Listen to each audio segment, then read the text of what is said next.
ঈদ মোবারক। সবাইর ঈদ মোবারক জানাইতেছি। Actually আমি ভালো না, আমি ভালো থাকতেও পারি না। এটা আমার অভ্যাস, এটা আমার রক্তের সাথে জড়ানো। কি কারণে জানুন? আমি নিজেকে ভালো মনে করি যখন আমার আশেপাশে সমস্ত মানুষ, কেবলমাত্র শুধু মুসলমান না, প্রত্যেকটা মানুষ তার বাক স্বাধীনতা অধিকার, তার ধর্মীয় অধিকার, তার গণতান্ত্রিক অধিকার, সব কিছু অধিকার যখন পরিপূর্ণভাবে থাকে, কোনো অধিকার যদি তার হনন হয়, কোনো অধিকার যদি ক্ষতি হয়, তখন আমি ভালো থাকতে পারি না। এবার যেই ধর্মের হোক, যেই জাতির হোক, যেই কাস্টের হোক, যেই গোত্রের হোক, সেটা আমার দেখার বিষয় নয়। আমার মানুষ হয়েছে, সে একজন মানুষ, তার অধিকার প্রাপ্য। এই ভারতবর্ষের ব্যক্তি বিজেপি সরকার আওয়ার পরেই এই ত্রিপুরা রাজ্যে, তার সাথে 2018 সালে যখন বিজেপি সরকার গঠন করে, তখন থেকে এই ত্রিপুরা রাজ্যে যা চলছে প্রতিনিয়ত, প্রত্যেকটা বছর যখন কুরবানি দাঁড়িয়ে, তখনকার বজরং দল, RSS, বিশ্ব হিন্দু পরিষদ থেকে শুরু করে বিজেপির বিভিন্ন সংগঠনগুলি, তারা মুসলমানদের বিভিন্নভাবে অত্যাচার করে। আমি ভালো নাই, কারণ কিরে মনে করেন আপনারা খুব সুখে আছেন, মনে করেন যারা মনে করেন আমার এলাকা তো সুখে, আমার এলাকাতে আমি কুরবান দিতেছি, খাইতেছি, আনন্দ করতেছি, পুষ্টি করতেছি, তাতে খুব খুশি আপনি। কিন্তু আমি খুশি না। আমার এলাকাতে কোনো দুর্ঘটনা নাই, আমার এলাকাতে কোনো ঘটনা নাই। আপনি এমন একটা ঘটনা দেখেন, এডিসির কোনো এলাকার ভিতরে এমন দুর্ঘটনা হয়েছে কুরবানি নিয়ে কোনো এমন ইতিহাসে দেখান এডিসি এলাকার ভিতরে আপনি দেখেন কোথাও আছে? এডিসি এলাকায় প্রচুর মুসলমান আছে, প্রচুর হিন্দু আছে, প্রচুর তিপ্রাসা আছে, প্রচুর আছে। কোনো জায়গাত কোনো দুর্ঘটনা নাই। তারাও তো হিন্দু ধর্ম পালন করে, তারা আফে তাফে কোনো কেউ মা বাবা মানে না। তাদের যে মা বাবা পালছে, জন্ম দিচ্ছে, তারাই মা বাবা, তারা মানে না এই ধর্মীয় কুসংস্কার, তারা মানে না। যাক, এটা হচ্ছে যার যার ব্যক্তিগত। আপনার যদি কোনো পাথরকে মনে করেন দেবতা, সেটা আপনার বিষয়। আপনার যদি কোনো পাথরকে মনে করেন আপনি দেবতা, তাহলে সেটা আপনার বিষয়। যারা গৌরক্ষা বাহিনী, যারা গরুকে মা বলে সম্বোধন করে, সম্মান করে, আমি তাদের প্রতি সম্মান পোষণ করি, 100 বার সম্মান জানাই। এর অর্থ এই না যে আপনি কোনো অন্য ধর্মের মানুষকে আঘাত করতে পারবেন। আপনিও যদি ধর্মে বিশ্বাস করেন, আপনি যদি গরুরে মাই মনে করেন, একজন পশুকে যদি আপনি মা মনে করেন, তাহলে একজন মানুষকে কি মানুষ মনে করেন না। একজন মানুষের অধিকার কি মানুষের অধিকার মনে করেন না। একজন মানুষ তার ধর্মীয় স্বাধীনতার অধিকার কি মনে করেন না। তাইলে তো পাথর আছে, পাথর তো একটা দেবতা। সারা পৃথিবীর পাথর দিয়ে এখন রাস্তাঘাট বানাইতেছে, এটা বন্ধ করেন। পাথর দিয়ে রাস্তাঘাট বানাইতেছে, বিভিন্ন বিল্ডিং কনস্ট্রাকশন বানাইতেছে, এটাও বন্ধ করেন। পাথর তো দেবতা। তাহলে এই ধরনের চিন্তা ধারণা, ধর্মীয় কুসংস্কার তাদের মাথার ভিতরে আছে, ধর্মীয় উন্মাদনা সৃষ্টি করার জন্য। আমি কখনোই কোনো ধর্মের বিরুদ্ধে যাই না। হ্যাঁ, আপনিও কোনো ধর্মের বিরুদ্ধে যাইলে আমি ছাড়বো না। হয়তো বা আমার পরিণতিতে খারাপ হইতে পারে, তাই বলে আমি চুপ থাকলে হইতো না। অনেকে আমাকে বলে আমি বকবক করি বেশি, আমি কথা বলি বেশি, আমি বেশি বুঝি। অবশ্যই আমি বেশি বুঝি। যারা আপনারা বোঝেন না, তাইলে আপনারা অন্যায়ের বিরুদ্ধে প্রতিবাদ করেন না গিরে। যখন বাজারে গরু নিয়ে বিক্রি করতে আনে, যখন বাজার ভিত্তিক গরু বিক্রি করে, তখন আপনারা প্রতিবাদ করেন না গিরে। আজকে 100টা গরুর ভিতরে যদি 95টা গরু আপনার নন মুসলিমের হয়, তখন আপনারা প্রতিবাদ করেন না কিরে।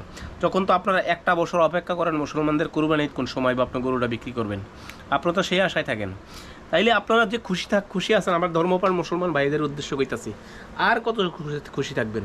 উদয়পুরে একটা বাড়িতে ভাঙচুর করছে, বাড়িঘর হামলা করছে, উদয়পুরে বাড়িঘর ভাঙচুর করছে, তাতে আপনার এলাকায় কিছু হয়েছেন, আপনি খুশি।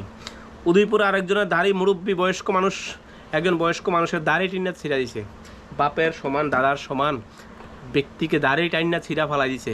আপনি খুশি, আপনার চুপ, আপনার এলাকায় কিছু হয়েছে না। এইভাবে চলতো না। আমরা ত্রিপুরাতে 5 লক্ষ মুসলমান আছি, ত্রিপুরাতে 5 লক্ষ মুসলমান, 5 লক্ষের অধিক মুসলমান আছি। আমরা একত্রিত হয়ে প্রতিবাদ করতে যদি হয়, কর্ম। আমরা কুরবানিতে এতটা ইম্পর্টেন্ট না। আমরা ধর্মীয় প্র্যাকটিস যেমন ইম্পর্টেন্ট, ঠিক আছে, কুরবানি তো ওয়াজিব, কুরবানি এত ইম্পর্টেন্ট না। তবে আমরা কুরবানি বয়কট করি না একটা বছর, সবাই একত্রিত হইয়া বয়কট করি না। আমরা গরু কেনা বেচা বন্ধ করি না, শুধু 1 বছর। প্রয়োজনে 1 বছর উপাস থাকবেন, কষ্ট করেন, দিনে 1 বেলা খান, 3 দিনে 1 বেলা খান, তারপর কষ্ট করে একটা বছর দেখেন পরিস্থিতি কোন জায়গায় যায়। আরে আমার আশেপাশে যত আজকে আমরা গ্রামের ভিতরে একটা গরু 60টা গরু কুরবানিতে, একটা গরু মুসলমানের না, সবই নন মুসলিমের। তাইলে আমরা কেমনে খুশি থাকবো? একটা অসহায় বৃদ্ধ মানুষ তার দাঁড়ে টিনা ছিঁড়া ফেলা দিচ্ছে, বাড়ি ঘরে ভাঙচুর করতেছে, গরু কুরবান দিতেছে একটা নদীর পারে, নদীর পারে যে গরু কুরবানি দিচ্ছে ওই জায়গাতে এসে তাদেরকে আক্রমণ করার চেষ্টা করছে। বাড়ির ভিতরে যার বাড়ি হচ্ছে প্রাইভেট এরিয়া, যার পার্সোনাল এরিয়া, বাড়ির ভিতরে কুরবান দেয় তার বাড়িতে যে আক্রমণ করছে। এই বিষয়গুলি কী বোঝাইতে চাইতেছে ত্রিপুরা রাজ্যের? আপনি খুশি, আপনি সুখী, আপনার এলাকার কিছু হচ্ছে না, এতে আপনার খুশি, আপনারা আমি বকবক করি ঠিক আছে, আমি কথা বলার অধিকার রাখি। আমি মনে করি প্রত্যেকটা মানুষের অধিকার থাকা দরকার। আমি সুখী থাকলে শুধু হইতো না, আমার সাথে 5 জনকে নিয়ে সুখী থাকাটা আমি সুখী মনে করি। আমারও বোকাবাধ্য করতে পারেন, অবশ্যই নাই। আমার পরিণতি এতে খারাপ হইতে পারে, তাতে আমি কোনো দ্বিধাবোধ করি না। তবে হ্যাঁ, অন্যায়ের বিরুদ্ধে কথা বলি, সেটাই আমার যদি অপরাধ হয় আমি অপরাধ স্বীকার করি। আমি ন্যায্যের পক্ষে কথা কই, আমি একজন মানুষের মৌলিক অধিকারের পক্ষে কথা কই। যদি এটা আমার অন্যায় হয় তবে আমি অন্যায় স্বীকার করি। একজন মানুষের বাক স্বাধীনতার অধিকার হিসেবে কথা কই, সেটা যদি অন্যায় হয় আমি অন্যায় মানি।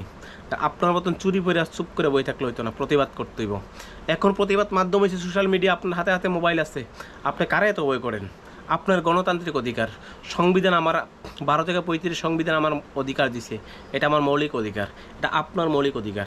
অধিকারের কথা বলেন, দেশে আইন আছে, প্রশাসন আছে, সব কিছু ঠিক আছে, কিন্তু এতটাই দেশ বাংলাদেশ পাকিস্তানের মতন হয়েছে না, জায়গায় কোনো আইন প্রশাসন নাই, সব কিছুর সুরাহা আছে।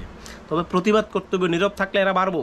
বজরং দল, RSS দল, বিশ্ব হিন্দু পরিষদ, তারা অতিরিক্ত বাড়বো। কাল আপনার বাড়িতে হইতে পারে, কাল আপনার উঠানে হইতে পারে, আপনার সাথে হইতে পারে। প্রতিবাদের জোর তোলেন, এখনও সময় আছে। একজন বৃদ্ধ বয়স্ক মানুষকে দাঁড়িয়ে টাইনে ছিঁড়া ফেলাইছে, আপনার তাতে খুশি? ভাবতে অবাক লাগে। এই দেশের নাগরিক, এই দেশে ঈদের দিন আইলে আমাদের উপর অত্যাচার করা হয়। আপনি করেন মাতার বাড়িতে প্রতিদিন কতটা বলি হইতেছে, বিভিন্ন ধর্মীয় নামে কত হাজার বলি হইতেছে। তাহলে ছাগলরা আপনার মাসি বানাইলেন না? গরু যদি আপনার মা হয়, ছাগলকে আপনার মাসি বানান, তাহলে ছাগল পাটাও বন্ধ হইব। আমি কখনো বিশ্বাস করি না যে কোনো প্রাণী হত্যা করে সে কোনো প্রাণীর পরিবর্তে আমি স্বর্গে যাইতে পারবো, এই আইডিওলজি আমিও বিশ্বাস করি না। তবে হ্যাঁ, আপনি সেই আইডিওলজি নিয়ে আসলে আপনি কাজ করেন না। যদি কোনো প্রাণী হত্যা করে, যদি কোনো মানুষ প্রাণী হত্যা করে বা জীব হত্যা করে, যদি কোনো মানুষ স্বর্গে না যাইতে পারে, যদি প্রাণী হত্যা করে স্বর্গের যাওয়ার জন্য যদি না যাইতে পারে, তাহলে আপনারা শুয়োরখানা বন্ধ করেন, ছাগলখানা বন্ধ করেন, মোরগখানা বন্ধ করেন। প্রত্যেকটা জিনিস তো প্রাণ আছে নাকি? ধর্মীয় নামে সেটা আমি বিশ্বাস করি। তাহলে এক ধর্মের উপর আপনাদের শুধু মুসলমানদের উপর টার্গেট কেন? শুধু মুসলমানদের টার্গেট করো কি? হাজার ধর্মে পশু বলি হইতেছে, মাতার বাড়িতে পশু বলি হইতেছে, এটার প্রতিবাদ করাও দরকার আছে। এটার প্রতিবাদ করতেন না, সেগুলো আপনার ক্ষেত্রে সব কিছুরও শুরু আছে না। শুধু মুসলমানের টার্গেট হয়েছে, শুধু মুসলমান, আর অন্য কিছু না, শুধু টার্গেট মুসলমান, আর কিচ্ছু না। তো প্রতিবাদ করা একান্ত প্রয়োজন, এখনও সময় আছে। দিন থাকতে, সময় থাকতে প্রতিবাদে জ্বর তোলেন, একতা হন, আরও নিজেকে করেন। আর আমি আবারও কইতাছি, ভিডিওটা প্রচুর পরিমাণে শেয়ার করেন। আমরা আগামী বছর এই সিদ্ধান্ত উপনীত হইব, এই সিদ্ধান্ত অটুট রাখবো যে যদি এই ধরনের পরিস্থিতি থাকে, বোবাগ্রাগ সমস্ত তিপ্রামোটা পার্টি, যে সমস্ত পার্টি আছে, তিপ্রাসা আছে, যারা আছে, তারাকে অনুরোধ করতেছে আপনারা এর বিরুদ্ধে সোচ্চার হন, তাইলে এই রাজ্য বন্ধ করা যাইতো না। যদি না হয় আমরা গরুখানা বন্ধ করবো 1 বছর, তখনকার দেখবো কোন জায়গায় অবস্থায় যায়। সবাইকে ধন্যবাদ।